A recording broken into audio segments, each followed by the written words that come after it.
Hey everyone, welcome back to the channel.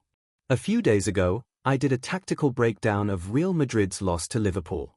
Today, let's take a closer look at the star player of Real Madrid, Kylian Mbappé, and how he performed in this Champions League knockout game.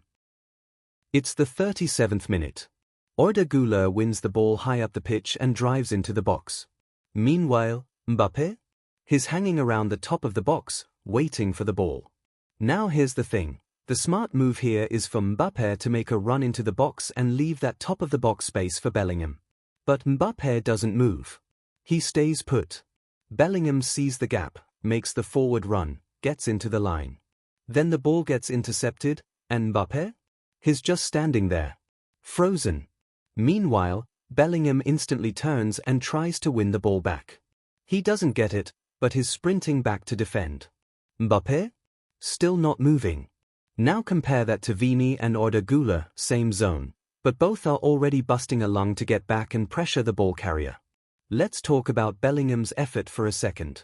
In just one phase of play, he goes from midfield, sprints into the box to get on the end of a possible chance, then immediately tracks all the way back to midfield to help defensively.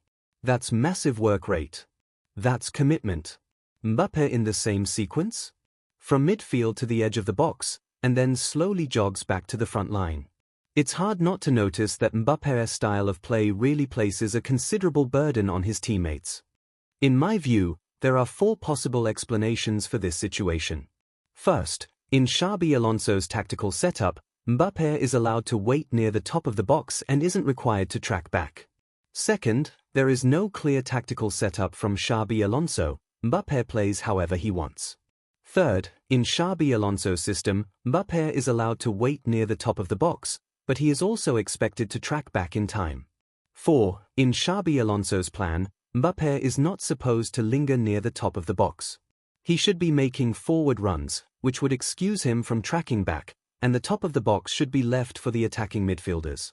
The first two scenarios reflect a problem with Xabi Alonso, either flawed tactics or a lack of control. The last two suggest that Mbappé is ignoring the manager's instructions, which would make him a privileged player. Whichever it is, it's a disaster for the team.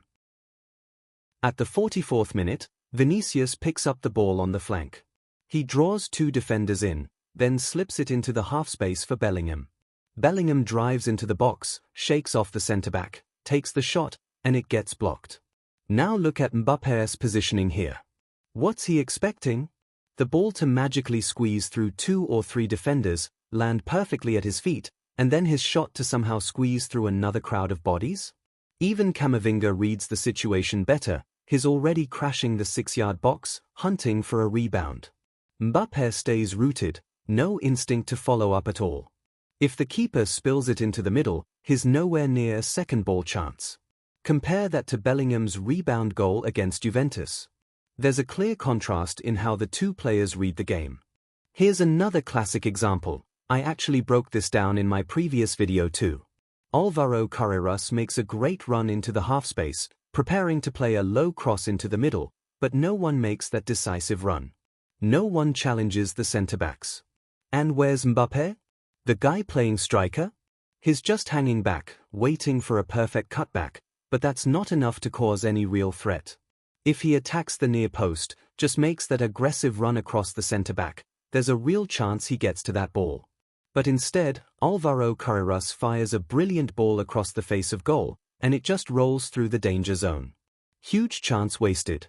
Some might argue that Mbappé only behaves like this in a few isolated moments.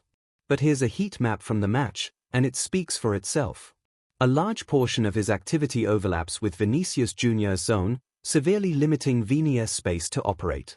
And finally, a natural question arises here. Who gave Mbappé the privilege to play in such an undisciplined way in such an important match? Feel free to share your thoughts in the comments.